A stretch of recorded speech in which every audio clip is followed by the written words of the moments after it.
Since 2002, Empowerment Resources, Inc., a nonprofit organization, has empowered more than 1,500 youth and adults in Duval and surrounding counties through its programs Journey into Womanhood, Girls Mentoring, Life Skills for Teens, and parenting education coaching. To get involved with programs, volunteer, or donate, visit www.empowermentresourcesinc.org. Follow us on social media, facebook.com/empowerment.resources and instagram.com/empowermentjax.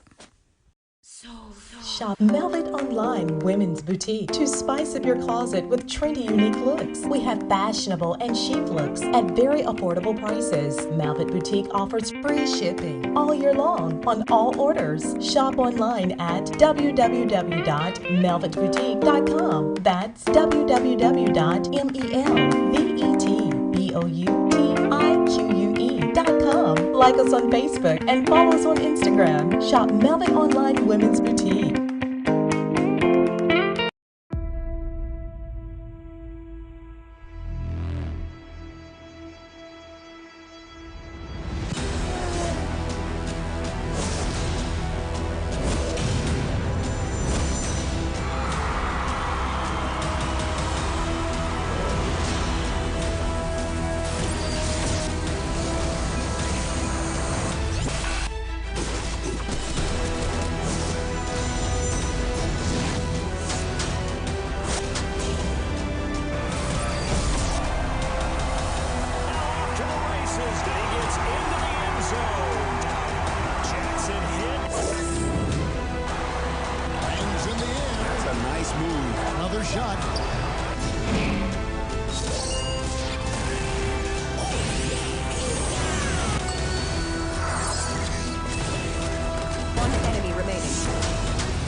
From novice to aficionado, find yourself here.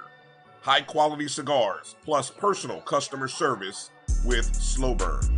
Visit our website, www.slowburnwaco.com. Slow Burn is Waco's only mobile cigar lounge featuring a meticulous, curated collection of premium cigars. It's more than a mobile lounge. It's an environment and an experience rich in history, luxury, and personality. An elegant extension of any celebration occasion. It's the perfect escape and meeting place, a space where you can relax or enjoy a shared passion.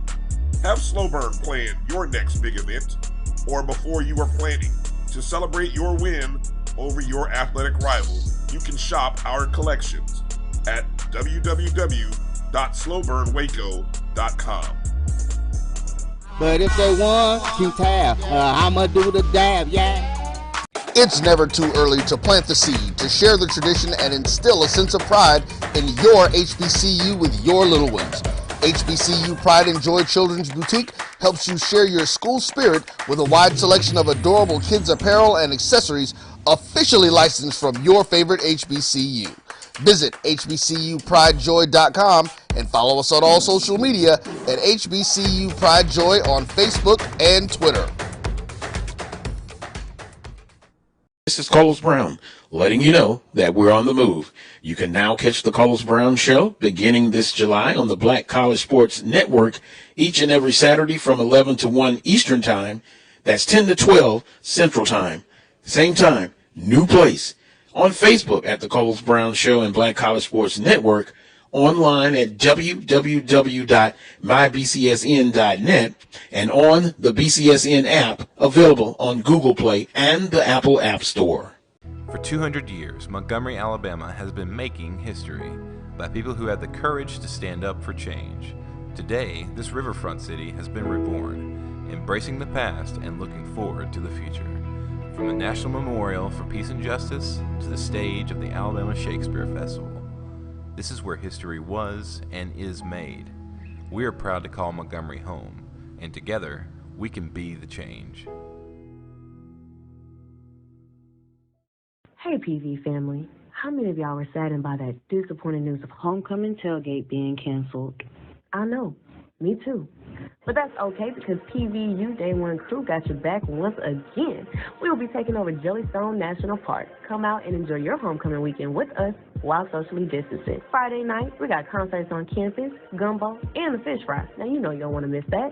Saturday, we have brunch and then game time versus Alabama State at 2 p.m. Saturday night, post-game celebration, chef-prepared meals, 2 open bars all night long, and VIP bottle service made available for your convenience. Book your cabin today at www.campspot.com/book/Waller. You must have a Day One Crew ticket to enjoy all of our festivities. You can get your homecoming experience ticket at pvudayonecrew.simpletix.com.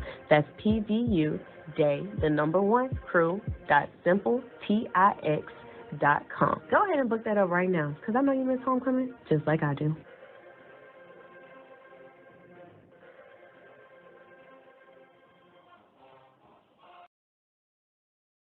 Sugar Shack Desserts is a specialty bakery located in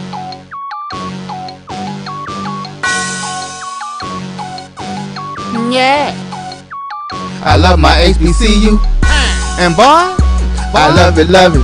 I love it, love it. I love my HBCU. And man, I hope my team they won. Yeah. I hope my team they won. Yeah. Man. I hope my team they won. I hope my team they won. Yeah.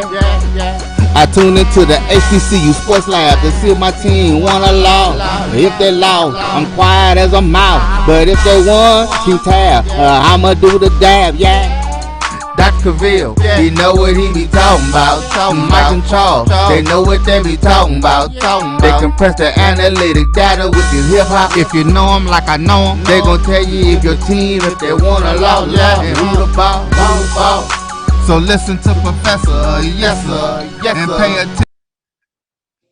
This is Dr. Cavil with Inside HBCU Sports Lab with Mike Washington and Charles Bishop. We'll have a split crew today.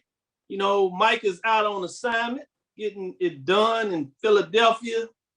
So, you know, he's probably snooping around there and seeing what they do over there at Cheney, HBCU, while he's taking care of business to see if they find a way to tailgate. You know, he gonna tell them, even if they're not, he gonna like, this is what you should be doing on your tailgate.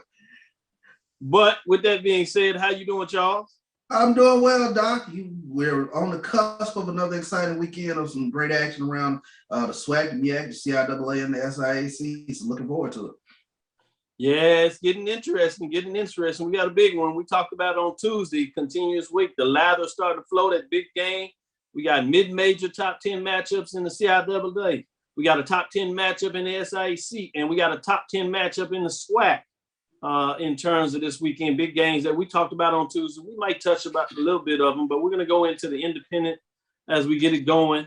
The thing is, I know you got to sneak out of here for a flight, so we're going to make sure you do that maybe the second half of the show, and then we'll have like Joe Clay jumping in here. We might even get Alan Williams jumping in here at some point just to give some fluidity in terms of what's going on. That's the 1876 Sports and Culture group, as we've got the pregame sneaking out of here, but we're going to let Charles do what he got to do. With that being said, welcome to episode 196 of Inside the HBCU Sports Lab radio show and podcast, the show that's covering the sporting HBCU dash for all things HBCU sports, institutions large and small, from NEIA to the NCAA. We share insights and information on the HBCU sports culture and the HBCU athletic aesthetics to facilitate the story of what? Athletic programs, HBCU-wise, and the business of HBCU sports. I wouldn't tell you the behind-the-scenes story that I got from Charles in terms of his scheduling framework. He did tell me something last night, so I tend to believe it, but it's wild. I'll let him know if he wants to share it or not.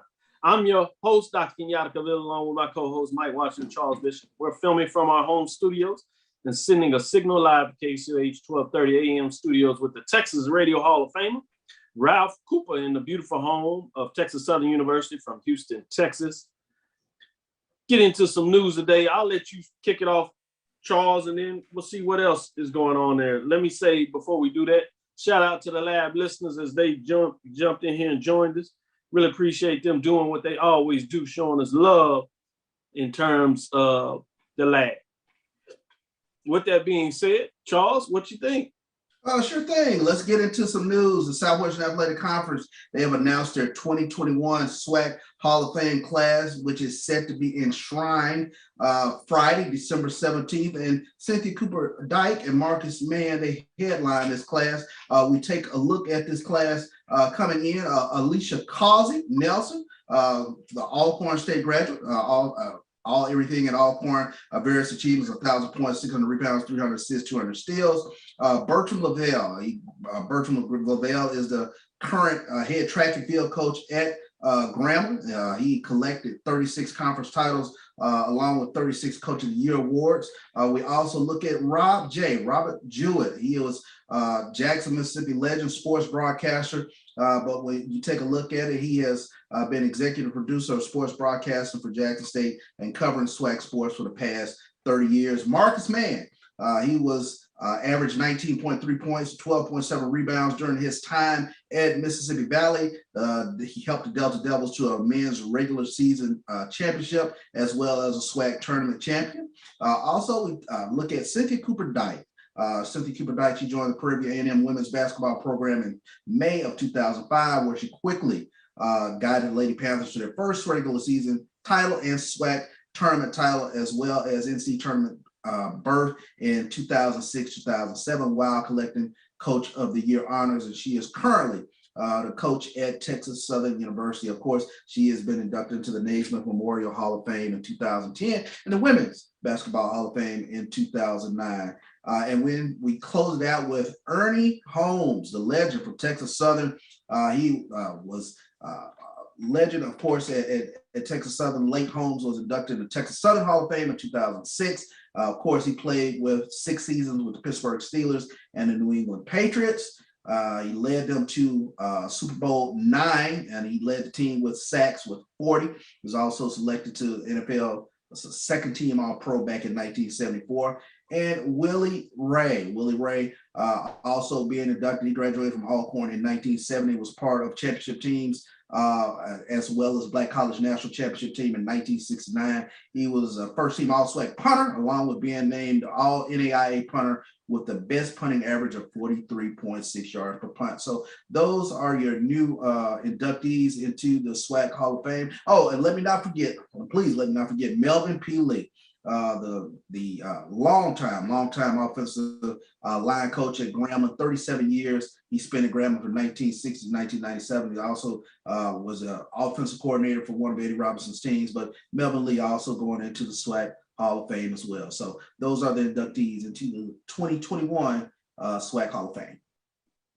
Good deal. Let me get some folks in there. When you talk about SWAC Hall of Fame, let me first shout out to one of our listeners, Dr. Holmes, as I referred to him, Roderick Holmes, and his father getting into the SWAC Hall of Fame, well-deserved, as you said. Cynthia Dykes, Cooper Dykes, or just Cooper now, I should say, Hall of Fame on so many different levels. She's getting it done. And congratulations to her representing Prairie View, as you said, where she got started getting it done in the SWAC. And kudos to all the SWAC Hall of Famers, well-deserved in so many different ways. Want to shout out Lonnie Shaw, Ricky Burton in the house. Eric Evans says, SIC in the house. Go ASU Rams, big matchup. Albany as Mike. Albany. Make sure you say, oh man, they got a big one. Ooh, top 5 matchup. Check us out on Tuesday. I know you was there. We'll give you some love. The Rams, Golden Rams. Wow, that should be big. Jimmy Wilson is in the house. Mary Alice says, good evening. Karen Griffin always showing up. Willie Alex Hines, big SIAC game. Who will rule the East? Savannah State goes to Albany State. 2 teams with top defenses in the conference, no doubt about it. Eric Evans says, go ASU Rams. Savannah State, you are now on the clock. Oh, I like the SIAC mid-major. All right. Willie Alex Hines said, big CIAA game here. Richmond and I will try to attend the rule by the CIAA East. Bowie State will try to maintain the rule against Virginia Union, who will try to knock them off. Yeah, that's big talk. Grambling Band, I saw they will be in Las Vegas for the football game there. Interesting time for that to take place. Okay. But congratulations. Hope as long as they write that check, I'm good with it. Willie Alex Hine, we shall see. Troy Lamont back in the building. I missed Tuesday. We understand. We A&T surprisingly upchucked the offense. 3 red zone trips with no points. Hard to win a game when you do that. Turnovers as well. I like what he says, though. We'll be back, no doubt about it. Anybody getting live video interrupted broadcast on the pause? We'll check on it. Thanks for the update there, Lonnie. Check your system. That may be your system. Pretty much good on here. Well, Ricky says he's getting it there too. So we'll check on that to see what's going on there. In terms of that, Dr. Bill, I saw you at the MEAC basketball media conference. I want to bring that up. Yeah, I got a chance to get into MEAC had their basketball media, men's and women's. Great dialogue there. I got a chance to ask some questions, listening to most of them, but I had my questions for Norfolk State and Coach Mouton, both the men's and women's there. I asked them about the scheduling philosophy. Man, I love Norfolk State's schedule. Couple of HBCU classic games, so they will take a trip and face a HBCU almost in every different conference you have now. Obviously, they have a game against Hampton. It's a traditional rival they play, whether they were in the conference or out the last couple of years. But then they have a game against Tennessee State on the ledger. They also will play in the Classic where they play, I believe it's Grambling. So they have a team out of the SWAC. So they have a multitude of teams they will play outside of their conference HBCU games. And I think that's interesting. Obviously, they got a chance to make a statement in regards to where they feel in terms of HBCU landscape if they can get it done. Obviously, you have Texas Southern Prairie View would like to say something about that.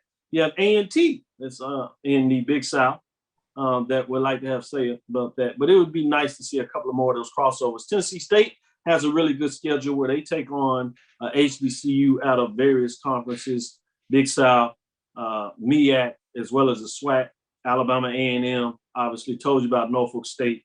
So I'm fascinated to see what they're able to get done. And Central has a game against Alabama State. So I like to see that. Oh, that's awesome. That's awesome. In terms of what that looks like. So I wanted to kind of drop that out there and see what people thought about that. But let me go back to you and see your continued HBCU sports news of the day. A lot of good stuff out there that kind of dropped between the last couple of days. We'll see where we can get in, get some thoughts on it, keep it moving. Let's take a look at the MEAC. They announced their 2021-2022 men's basketball preseason honors. Let's take a look at those players. Preseason player of the year, Detorian Ware from Morgan State. We'll take a look at the first team preseason players. Ninda Tark from Coppin State, Miles Carter from Delaware State, and Malik Miller from Morgan State, the aforementioned Detorian Ware from Morgan State, and Joe Bryant round out the first team preseason player honors from Norfolk State. But we take a look at the second team players. It'll be Kyle Cardesy from Coppin State, Dontarius James from Howard, Lajia Grunstein from Morgan State. Morgan State has a lot of guys on here. Jalen Hawkins from Norfolk State and Randy Miller from North Carolina Central. They round out the second team preseason. With that going on, let me also talk about article with Coach Eddie George, disappointed in the Tennessee State football home crowds. We're playing in front of nobody, as he was quoted as saying. So it's fascinating to see what's going on in the Tennessee State country. We kind of talked about, different perspectives, but this team is playing some pretty good football. Obviously, they show up for the Southern Heritage Classic, but it's like they tuning in, and it seemed to even getting worse. And then you put it into the fact that it's in Nissan Stadium, home to the Tennessee Titans, and so it exacerbates any type of small crowd. So be interesting to see where that goes. Any thoughts on you in general about what's maybe going on there? Sort of a purgatory sort of situation with Tennessee State. Like I've said on quite a few occasions, you have quite a few people within their fan base that wants to see more HBCU matchups, but they are, playing in the OVC. They've gotten used to the OVC, but they aren't exactly the most excited fan base about playing that in the OVC conference. So it's sort of a catch-22 sort of situation. You would like to see Tennessee State with the history that the program is get their fan base up and going again. And I think sometimes winning takes care of those things. I think they'll be able to get that fan base up and going again. But it's tough. It's tough when you're playing in that NFL stadium. And right now, I guess for lack of better words, fan base just not quite fired up about playing Tennessee Tech. You put it quite simply like that. Just like, oh, you do like the fans. Oh, what are we talking about? Hey, and when a unicorn shows up at your door, you need to show up for the unicorn. So it is what it is. 16,000. That ain't gonna get it done. And Dawson Owens, he called out his fan base too. I need you to come from the tailgate. I need you to come inside the gate. So yeah, it doesn't help that you got that monster down there at Jackson State just showing everybody up. Not just for homecoming where it was ridiculous, to be frankly, but even before that, having nice crowds. And for those that may be new to Jackson State as a fan, whatever that means, that's not necessarily something that Jackson State hasn't done for a number of years in terms of being one of the top teams leading attendance. It may intensify now in terms of what's going on based on them winning, based on the interest of the culture, the marketing, the branding, including what you all do with the pregame. Really nice there. I did say that to say two big news items before we take this break.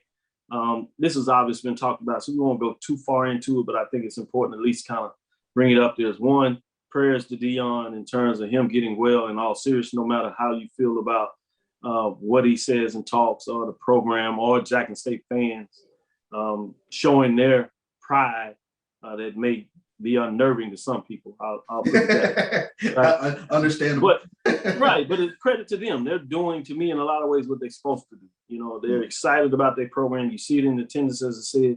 You see it with the victory. You see it with the, as they voice let you know.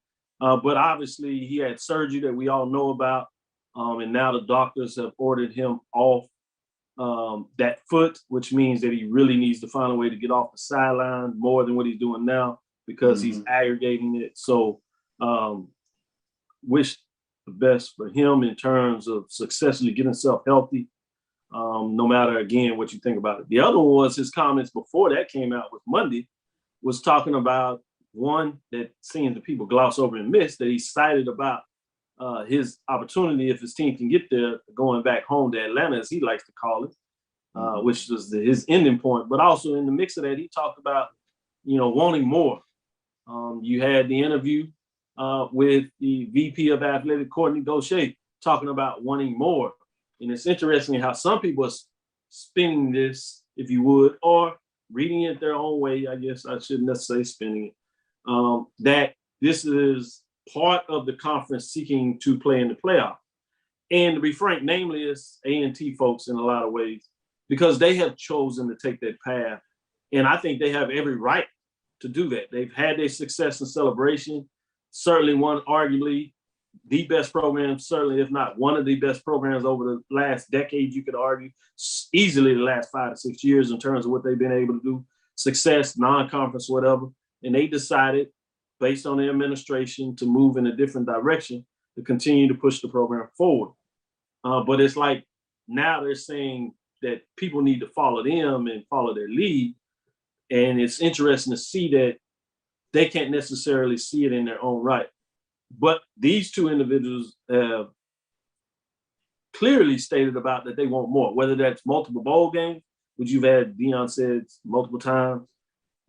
People laughed at it. Now you have Courtney talking about the interest and the need for multiple bowl games, multiple opportunities in postseason, the playoffs. So I think it's interesting that they're talking about it, and they're very keen about making sure people understand and who they're talking to, not just the fans, but the powers that be, about the need to provide opportunities and diversify, which are key buzzwords going on out there in amongst wanting more. So I thought that was interesting. We'll take a break. We're leading over a little bit, but I wanted to get that on the table. If we come back, certainly if you want to have some interest, you can say something about that, or we can move on to the poll ranking that I'm sure everybody's waiting on, because there were some key matchups. With that being said, we'll be right back after this quick break. This is Dr. Bill inside the HBCU Sports Lab with Mike Washington and Charles Bishop. Stick with us. Hey, PV family. How many of y'all were saddened by that disappointing news of homecoming tailgate being canceled? I know, me too. But that's okay because PVU Day One crew got your back once again. We will be taking over Jellystone National Park. Come out and enjoy your homecoming weekend with us while socially distancing. Friday night, we got concerts on campus, gumbo, and the fish fry. Now, you know you don't want to miss that. Saturday, we have brunch and then game time versus Alabama State at 2 p.m. Saturday night, post-game celebration, chef-prepared meals, 2 open bars all night long, and VIP bottle service made available for your convenience. Book your cabin today at www.campspot.com/book/Waller. You must have a Day One crew ticket to enjoy all of our festivities. You can get your homecoming experience ticket at pvudayonecrew.simpletix.com. That's PVU Day, the number 1 crew.simpletix.com. Go ahead and book that up right now, because I know you miss homecoming just like I do.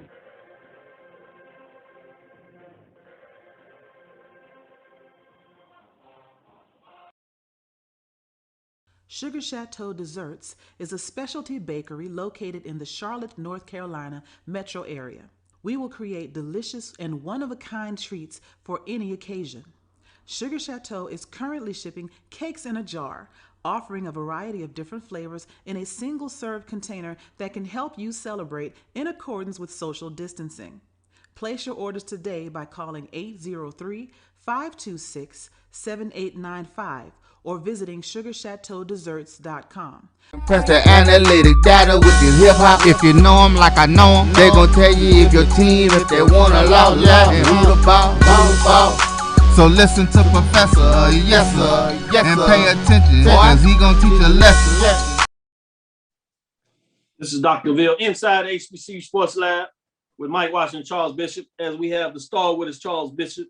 As Mike is on assignment, as you know, we told you a little bit earlier about that. But I know you talked about that. And one of the shows I do want to get into really breaking down the playoffs and the money. We've done it before, but I might do it again in terms, because the money for the celebration, frankly, has increased with this new 6-year deal, which is funny for me because I'm like, y'all must not know much about corporation businesses. You can't just break $1 million contracts and think you just do what you want to do, no matter what the president's fans want to do. You locked in this for 6 years, no matter who says what, just because of the contract. But that's belabor the point. Let people get lathered up, excited. Anything that you wanted to say about that before we get into the pro ranking? No, I'm looking forward to getting into the pro rankings. I think you hit the nail on the head. But I know fans have asked and are very curious about not just the difference between the FCS playoffs versus the Celebration Bowl. Like you said, we've talked about that, but very curious about the Southwestern Athletic Conference in terms of what does it mean for, is there actual SWAC West or SWAC East, or do all the games count? I think a lot of fans have been asking that question. So I was like, I need to be sure that I put that in front of Dr. Ville so he can explain that to all of the fans in regards to moving forward. You know, the wins and losses on the East, on the West. What does it mean? What does it mean for, as an aggregate? I'm glad you brought that up. Certainly can share that in terms of what that looks like. The conference is set up, as you know, in 2 divisions. There's 8 games that count.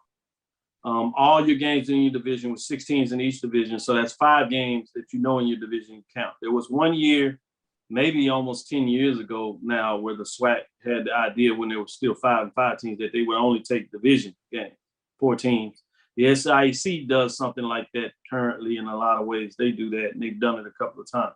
But in the SWAC, much like you see with the SEC, the Big 12, these Pac-12s, whatever, ACC, they do the same thing, where at the beginning of the season, every 2 years or whatever rotation they do it, some do it 6, 8 years, whatever. But essentially, based on your division, that's what counts towards you coming out of your division. So your 8 games, in our case, the SWAC, is whoever has the best record in that division of the 8 games goes to the championship game. Now, if there happens to be a tie within the division, that's when the first tiebreaker comes in, which is head-to-head. Who won the head-to-head matchup? There's a 3-way tie. It gets a little complicated because you got to look at the matchup between each other. And then let's say 2 head-to-head, There is still a tie. Then you go to the next tiebreaker, which can be looking at divisional play. How did you fare against other teams within your division? So division play comes further down the tie-breaking scenario. There's a tie-breaking scenario. If that happens, and still where they do a poll ranking, where did you fit in the national poll that they designated they look at, and whoever has the highest poll ranking was to go. So there's multiple levels to this tiebreaker. I won't bore everybody into that, but the bottom line is, in your division, your 8 games count, and you need to finish with the best record in those 8 games, not just your division, but those 8 games, and then you go from there. So we'll simplify it in terms of what that looks like. Sure thing. With that being said, appreciate the question. Let's go to a quick break, and then we're gonna come back and do the poll breakdown, and then we'll close out, let you get in here. So let's go to a quick break. Dr. Will's inside the HBCU Sports Lab with Mike Washington and Charles Bishop. We'll be right back. Hungry for authentic Caribbean food like jerk chicken, oxtail, red snapper, shrimp, tofu, and rasta pasta? Well, find your way over to Mango's Caribbean Restaurant, 180 Auburn Avenue, right next to Royal Peacock in downtown Atlanta. Them belly full, but we hungry. Mango's Caribbean Restaurant, open daily from 11 a.m. to 10 p.m. And on Friday and Saturday, we're open till 4 a.m. Come to Mango's and put some spice in your life. So we've got a good thing going. Mango's Caribbean Restaurant, 180 Auburn Avenue, right next to Royal Peacock in downtown Atlanta. For more info or directions, call 404-698-3992 or log on to mangoscaribbeanrestaurant.com. For instant coupons, text MANGOS to 313131. Tell your mama hungry, papa hungry, brother hungry. Mango's Caribbean Restaurant, authentic Caribbean cuisines. Open up the door, tell your mama hungry. Cause the analytic data with the hip hop, if you know them like I know them, they gon' tell you if your team, if they wanna loud, and who the ball. So listen to Professor, yes sir, and pay attention, cause he gon' teach a lesson. This is Dr. Bill with Inside HBCU Sports Lab with Mike Washington and Charles Bishop. Mike is out, so we got Charles Bishop. And guess who we got in? Joe Clay, 1876 Sports and Culture Podcast. Welcome to the show, Joe. Thank you. Wonderful to be here. Thank you for having me. Man, right on time as we get into this mixed top 10 poll rankings with the bands. Alabama State, the Marching Hornets, 2-2 on the season, 0-2. They've had 2 close losses with 2 very big fan bases. So they sneak in the poll at number 9 after a lot of requests. They represented in Jackson State. Jackson State did their thing, so they didn't get the victory, but they're in there. Some people were talking about North Carolina A&T doing really well. I think there's some other rankings out there that have them as the top this week. Shout out to them, the blue and gold marching machine. But this poll ranking matches HBCU matchups, meaning when HBCU bands come together, not the quality of the band. So I want to make that clear that we're not saying that you're not in the ranking doesn't mean that you have a good band. This is about head-to-head matchups, meaning there's a win and a loss. So you don't get to just vote in the poll and talk about where you are. At number 9, Miles College, the Purple Machine, 2-1. They move up 1 spot. Number 17, even though they didn't have a head-to-head matchup this week. Number 8, you have Alcorn State, the Sounds of Dynamite, 3-0. They've had some couple of matchups this week. Mississippi Valley State last weekend, and before that, Grambling. So quietly, they're getting some victories as they get it done. They had that early season win against North Carolina Central. So they maintain that 8th spot, but getting it done. And number 7, Kentucky State, Marching Thoroughbreds band, small, but they impactful, had that major upset over Tennessee State. The wrist crack of bands early, 3-0, 1-0, 25 points. Stay at number 7. Let's go to number 6. Round out the bottom 5. It's Norfolk State Spartans Legion Marching Band, 2-1, 50 points. Staying at number 6, getting it done. Very strong band, showing it should get interesting as they get into conference play. You're going to get a chance for a couple of more head-to-head matchups. So we're going to see what the MEAC does with their bands. Also, you have the fact that North Carolina A&T and Hampton play. Are they traveling? Is the band following the team and going up to Hampton? That'll be a head-to-head matchup. We'll look and see if we can get some updates. Some of the followers from A&T may be able to tell us whether the bands are going. So we'll check that out. Top 5. Let's get into the top 5 to see what kind of changes there. None other than, if you would, you have Bethune-Cookman Wildcats, the Marching Wildcats, 2-0, 67 points. Charles, have you heard whether Bethune-Cookman is going to come to Jackson this week? I have not heard. I've not heard whether Bethune. Interesting to see what goes on. That'll be a heck of a matchup. I always enjoy catching Bethune-Cookman. I can see Jackson State taking their first L on the road. Oh, maybe not. They've been killing it. That's saying something after the performance I saw. Yeah. I'll let you get into your homecoming trip and spoil everybody with that. Number 4, Prairie A&M, the Marching Storm, 2-0, 1 first place votes. They stay there. They have a big matchup because it's my understanding the band is supposed to go to Southern for that matchup. So you got that head-to-head. So something has to give. And Southern, the Human Jukebox, is number 3, 3-0, 1-0. 1 first place vote, 80 points. They do slip a spot after being off a couple of weeks with Jackson with that head-to-head strong match against Alabama State. They move up to the 2nd spot. Jackson State Sonic Boom with the South, 4-1, 2-1. Their lone loss was that early matchup where it flipped. The football team got the 1-point win, and it seems like maybe the band got the 1 point. Nope, loss.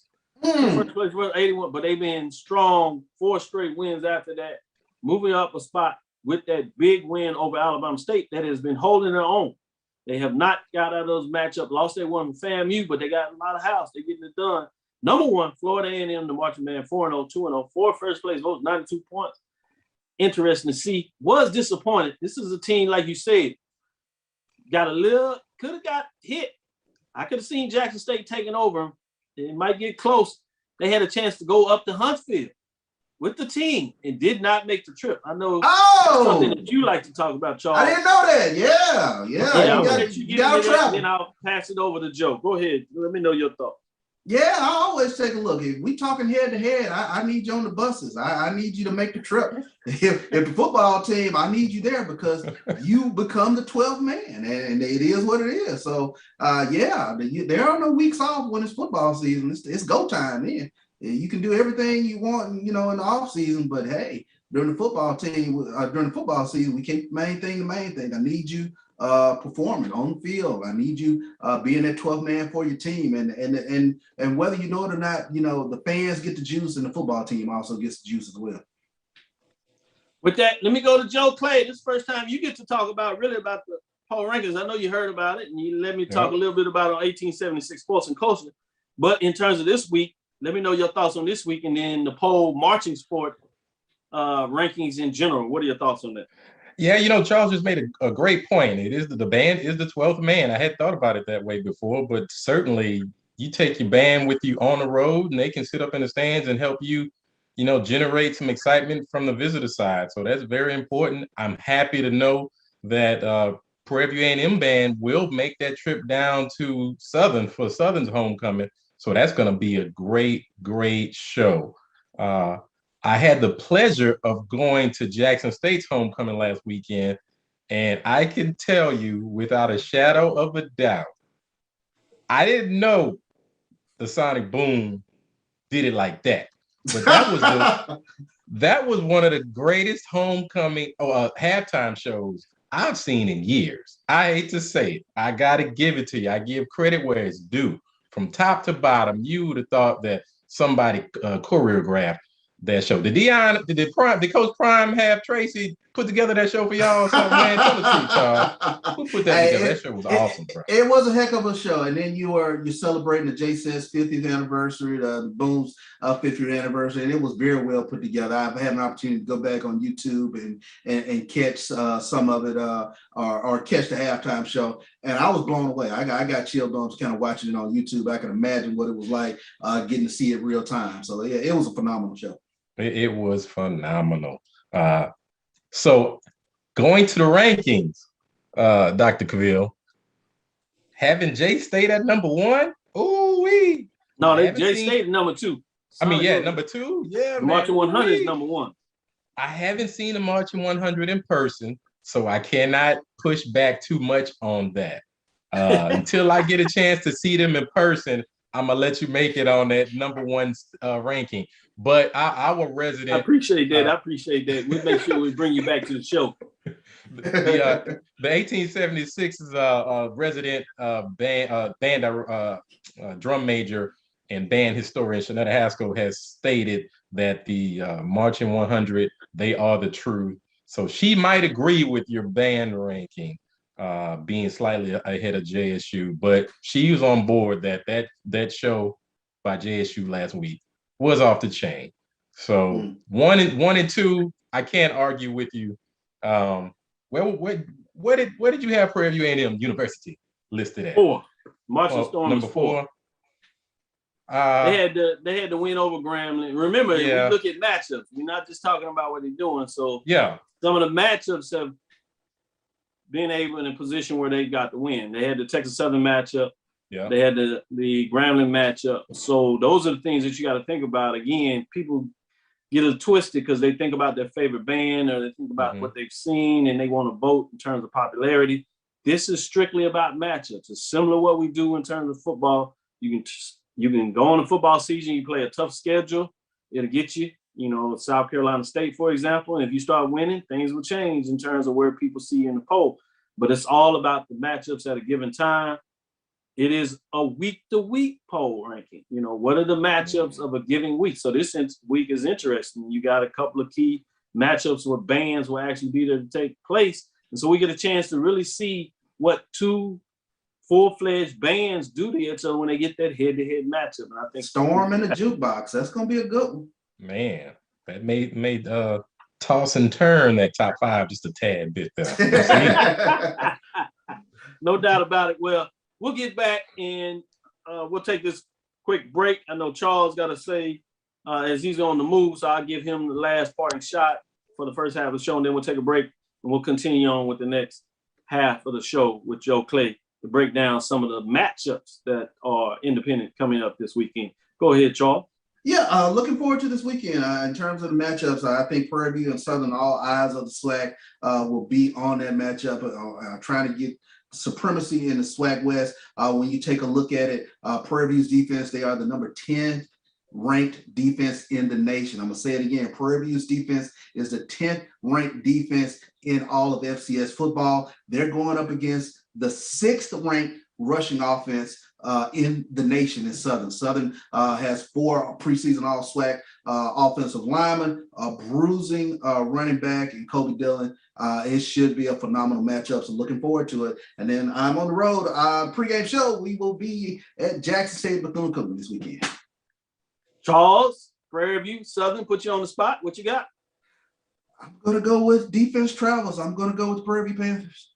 There you go. Jackson State, Bethune-Cookman, who you got? Got to go with the Jackson State Tigers in there. Jackson State is the number 2 defense in the nation. Coach Prime won't be on the sideline. That's true. Fam, and who we got? We got Fam. We'll go with Florida A&M on that one. All right. What other matchup do we have? A&T and Hampton. Yeah, who you got A&T and Hampton? I'm going to go with the Aggies in that. Just by a little bit, though. Alcorn and TSU. I'm going to go with Alcorn getting the win in Houston. Ooh, okay. Alabama State, are they? Oh, no, they're off this weekend. A&M's off this weekend. Is that everybody? I think that is everybody in the SWAC. I think. What about Grambling? We got UAPB and Arkansas. So we'll go with Arkansas, of course, in that one. That's an out-of-conference matchup. All right. Well, this is Dr. Cavil inside HBCU Sports Lab. We'll be right back and carry on with the show with Joe Clay. Professor Clay, you get a chance to go inside the numbers and see what you think. Stick with us. We'll be right back after this break. This is Brian Fulford. AD Drew and I are co-hosts of the BCSN Sports Wrap. We talk about all things related to HBCU athletics. From the games, teams, coaches, and fan interest stories, we cover it all. You can find our shows on Facebook at BCSN Sports Wrap, YouTube at MyJBN Online, and everywhere you listen to podcasts like Anchor, Spotify, Google, and Apple Podcasts. You can also find the show on the Jericho Broadcast Network's app. Make sure to download. We look forward to you joining the conversation and being a part of the show. Since 2002, Empowerment Resources, Inc., a nonprofit organization, has empowered more than 1,500 youth and adults in Duval and surrounding counties through its programs Journey into Womanhood, Girls Mentoring, Life Skills for Teens, and parenting education coaching. To get involved with programs, volunteer, or donate, visit www.empowermentresourcesinc.org. Follow us on social media, facebook.com/empowerment.resources and instagram.com/empowermentjax.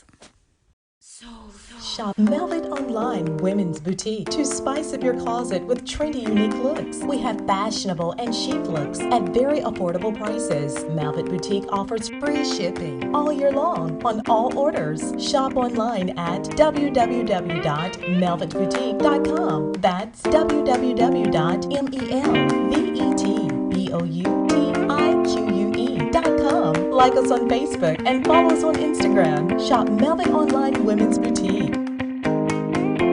Press the analytic data with your hip hop. If you know them like I know them, they gon' tell you if your team, if they wanna law, and who the ball.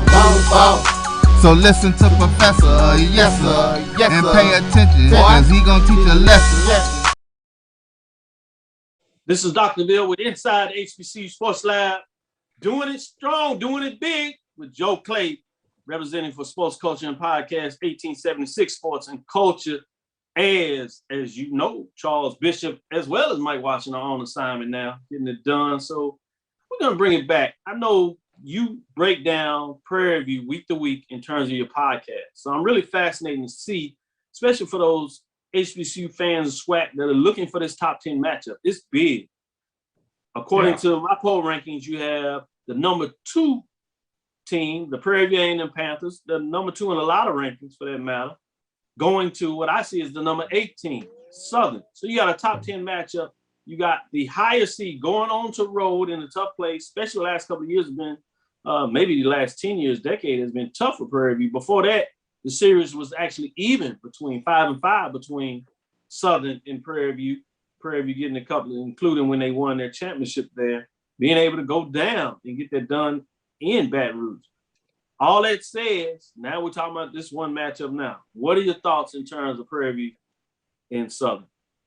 It's going to be a defensive battle, I believe. I think we're going to see 2 teams that are going to be run heavy. Southern, we all know they're a run heavy team. They don't like to throw the ball unless they really have to.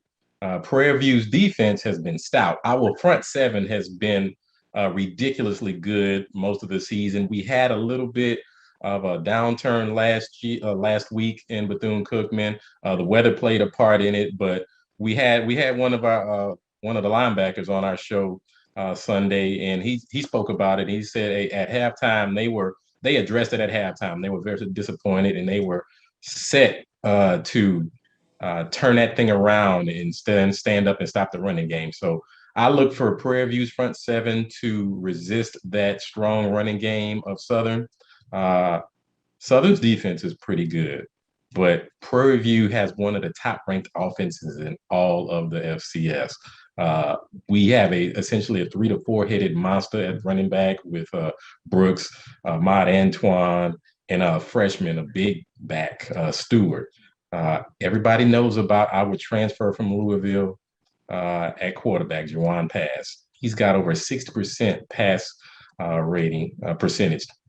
He can get it done. He can throw that ball down the field. We've got a plethora of receivers from short to tall guys, fast guys, possession receivers. He's got a ton of weapons to throw the ball to. So Southern's defense is going to be challenged. Prairie View's run defense is going to be challenged. It's going to be a great game. It's going to be an exciting game. One big thing for Prairie View is getting over that mental hurdle. As you mentioned, we've lost a few in a row to Southern, both in Baton Rouge and on our campus at Panther Stadium. So it's been a tough few years for Prairie View against Southern on a football field. We've got some guys who have not beat Southern, and they are set to go down to Baton Rouge and get this thing done. The goal is, at the end of the day, to win the West and get to that SWAC championship game. So it's all on the line this Saturday. Appreciate you breaking that down the way you did, but I want to clear it up for all of us. You went all into the magic and really got into some names and numbers and framework that. For all those out there that look at the culture and teams at Southern and saying, hey, Prairie View's been in this position, been hot before, started the season and fall off. Specifically, what do you see? And you probably said some of this, but I just want to get your perspective on this. Specifically, what in your mind is different about this Prairie View team that hasn't been the case in the last couple of years, or at least what you seem to be different about this team? We haven't seen the mistakes. We have not seen the mental errors that we saw in the last couple of seasons that kept us from winning the SWAC championship. We had all the talent in the world. We had some of the best talent in the SWAC to get it done, to win a championship. But we saw mental mistakes on the field. We have not seen that this year. We haven't seen that at all. We saw it. We saw an improvement in the 3 SWAC games that we played in the spring. Once they showed up here in the fall, man, we haven't seen those mistakes. The game we played last week against Bethune-Cookman, when we were not we weren't playing our best. It wasn't our best effort defensively. In past years, we wouldn't have won that game. We would not have found a way to win. This year, this season, this team, the senior leadership that we have on this team, they find a way to win. They limit the mental mistakes, the errors, the special teams errors that have plagued us in the last couple of seasons. We don't see that this year, man. And it has helped us to seemingly take that next step and take us to another level. And if you haven't seen us play, check us out. I believe we'll be on ESPN this weekend. So check us out. You will love the product. It's going to be a great game, and you will see a different Prairie View that we have not seen in a few years. Very mentally disciplined on the football field. Points well made. Thank you for going down. Let's switch gears a little bit. Let's go into MEAC. This is actually no classic major games this weekend. So we took a homecoming game. HBCU Major Division homecoming game of the week features a MEAC matchup. South Carolina State 2-4, 1-0. Got their first conference win last week. They've won now 2 games. As I said, 2-4 overall. Started off with a tough schedule. Lost to Alabama A&M, FAMU, if you would. But they were picked to win the MEAC. But now they go on the road to Delaware State that has won 3 straight games. You may talk about a little bit of a competition, but they had a big win over FCS, historically white college university, in terms of showing that they had the impetus to do it. This is also the team that beat Bowie State. Now, there was a lot of mistakes made by Bowie State, and Bowie State is number 2 in the mid-major and playing really good football right now. A lot of their fans wish they had their game back, but 3-3. Delaware State has not played a conference game. They were off last week. Tell me a little bit, what are your thoughts in terms of this matchup, homecoming involved? Can South Carolina State go in to Delaware State and get this done, or do you have Delaware State having a major upset in this early MEAC conference lineup that's going on this week? I think South Carolina State found out that the going into SWAC play was going to be a little more difficult than they may have anticipated. So they got their feelings hurt in those first 2 games. But they did look good in their last showing. Now, going to Delaware State, hey, you may question some of the competition, but you can only play who line up in front of you. And you get it done or you don't. They got it done. So now they're on an uptick. They got all cylinders going for their homecoming. They've laid off for a 1-week layoff. Sometimes that does not bode well for a football team. Once you're in your rhythm, you're in that flow, you want to just keep playing. So they got that week off, but it is homecoming. And homecoming tends to allow folks to play up to their greatest levels because they want to put a show on for the fans. So I suspect that once South Carolina State shows up for Delaware State's homecoming, I think it's going to be a heck of a game. I think Delaware State was going to pull that one out. They want to keep their winning streak alive. I know South Carolina State, they're going to be hungry for a win in the MEAC. It'll be a great game, man. Hopefully they'll have a large attendance. Hopefully South Carolina State will travel well to that game and support their team. But I gotta pick Delaware State in this one for their homecoming. Ooh, Colin, Joe Clay with the major upset. Man, you talking about turning the tables into South Carolina State. I know there's no Norfolk State Spartan fans hearing that, but there are some concerns with South Carolina State Bulldogs. I'm not sure I see it quite like that, but that's why we bring the experts in to break it down. With that being said, let me get some shout outs before we go to what will be a Big South Conference game featuring two HBCUs. Hampton moved into the Big South a couple of years ago. This is the inaugural season for North Carolina A&T. I have them ranked number 6. But before we go in that matchup, let me give a shout out to some of the folks in comments that's going on out there. North Carolina A&T made their choice. G. Boom Holly, when we were talking about Dion being out this week for Bethune-Cookman coming in there, he'll also be out next week as they hit the road to go to Mississippi Valley. The SWAC released their ESPN basketball, and they have only 4 games on ESPNU. There should be more. Yeah, it'll be interesting to see what that looks like. Will there be added games to that marketplace? Where is Money Mike Washington? Mike Washington is in Philadelphia taking care of some business as we have him on assignment. Roderick Holmes says, I'm late for the lecture, dog. Ate my homework, what I missed. We'll let you tune in and get on that. You back with us now. I've heard that excuse, though, with the dog eating my homework. You'd be surprised. You didn't even get that in college. Wow. Ricky Burton says, I'm still getting the commercials. I think we got you back up now. Let's see if we can get in there. Allen's band of gold was great against Clark Atlanta University on 10-9. I agree with you. I saw that. Great matchup for Allen as they are joining the SIC probational year. G. Boom Holly says, what's up, Joe? With that, let's get back into it as we talk about that number 6 North Carolina A&T State Aggies coming off that tough first conference loss. They're 3-3 on the season, 2-1. Lost to top 15 Kennesaw State, but do they have to bounce back? Need this victory to stay in the race, at least in the Big South. But Hampton Pirates 2-4, 0-2 in the Big South. They played 2 games, are at home. It is a big matchup there in terms of what that looks like. Can Hampton get it done and surprise everybody, or will North Carolina fix the ship, if you would, and get it done as the Aggies roll? What are your thoughts on this matchup? I tell you what, North Carolina A&T hasn't found that move to that PWI conference as easy as they may have thought it would be. I've been seeing some conversation about whom has been a better beneficiary of that move, more of the conference and not necessarily North Carolina A&T to this point. We'll see how that flows out over the next couple of years. But I would say that A&T is who they are. They've been good. They have played well perennially against other HBCUs, whether it be MEAC schools or SWAC schools. So I see them going into Hampton and standing up and winning that game. They've got athletes all over the field.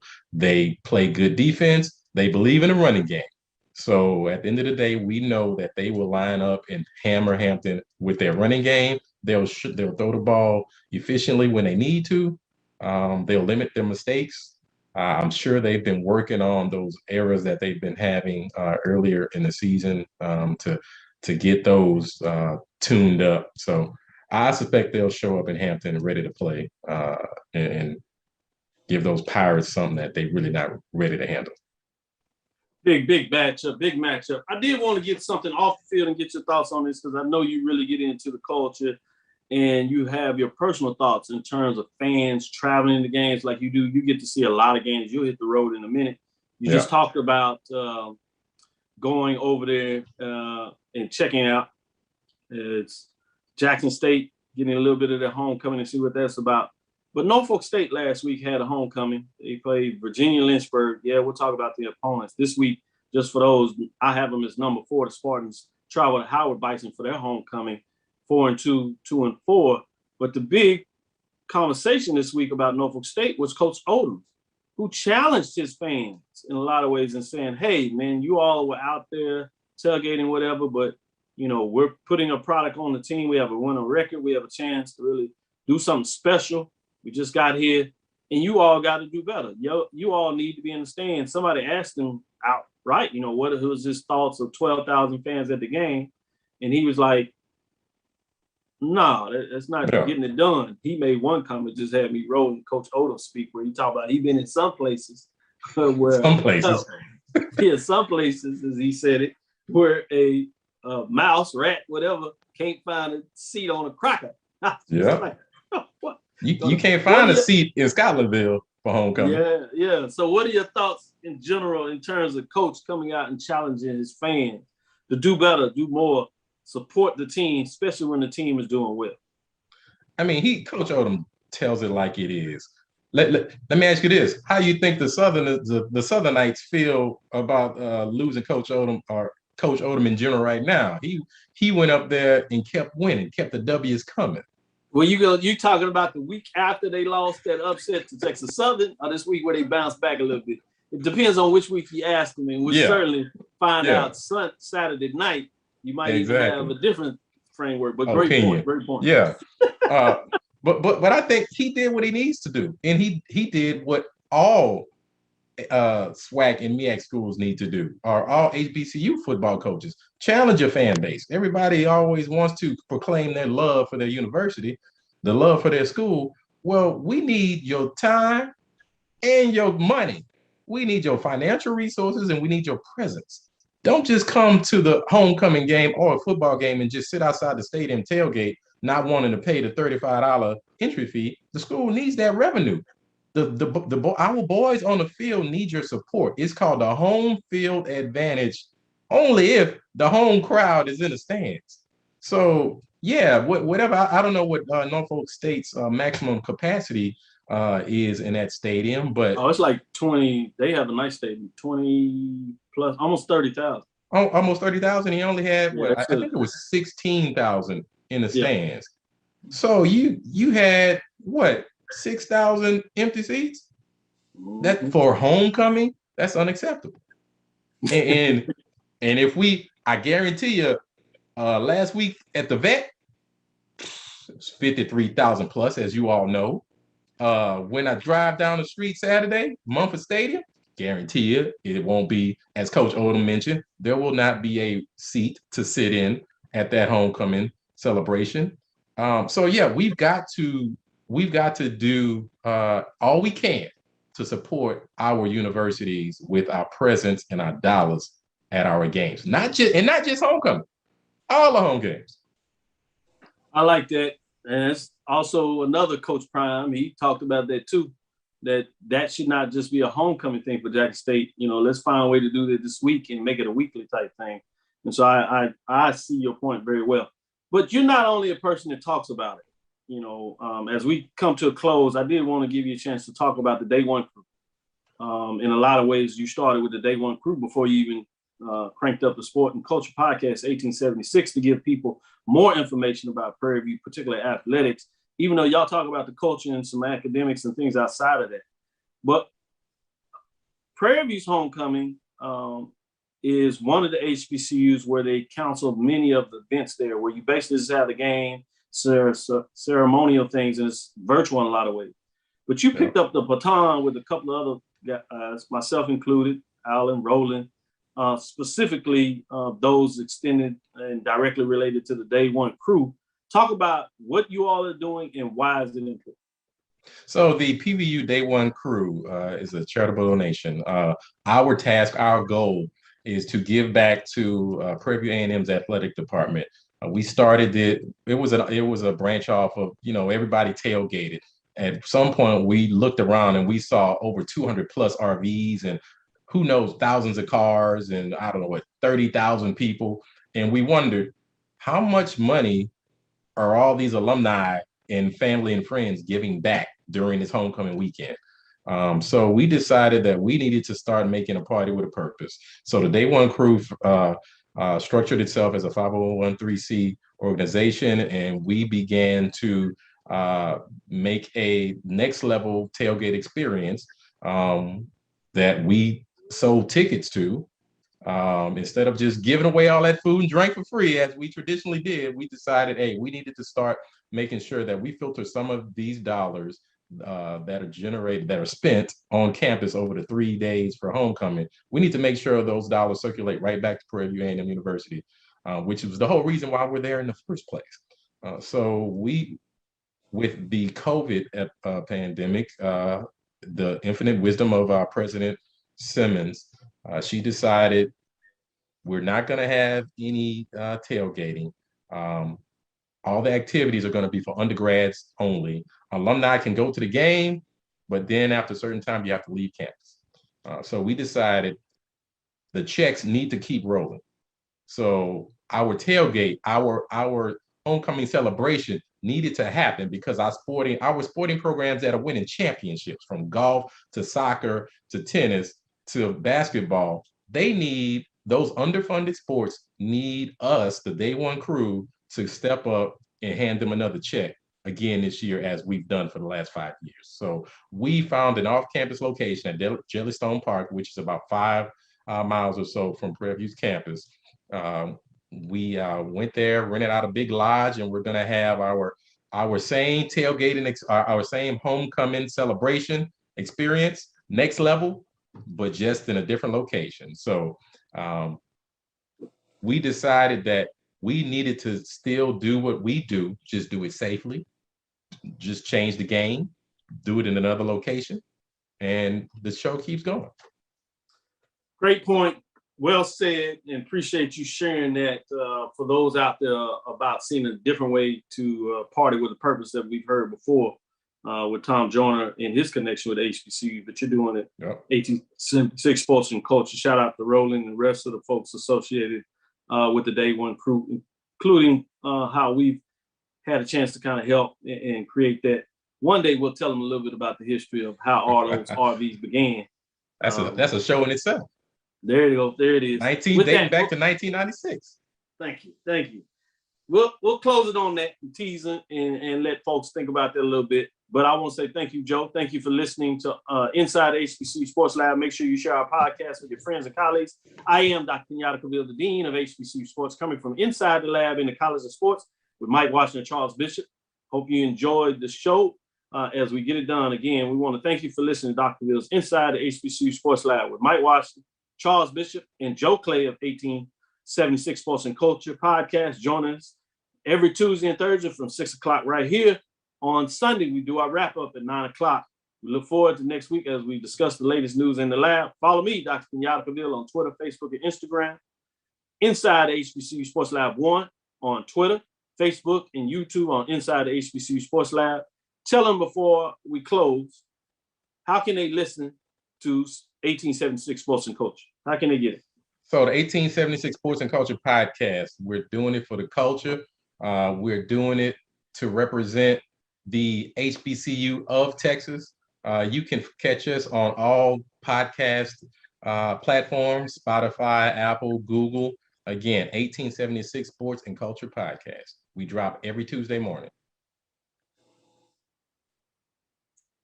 With that, dream big and continue to move forward. We will talk with you soon. Joe? Sports. We got it. Sports. Lexi. Dismissed.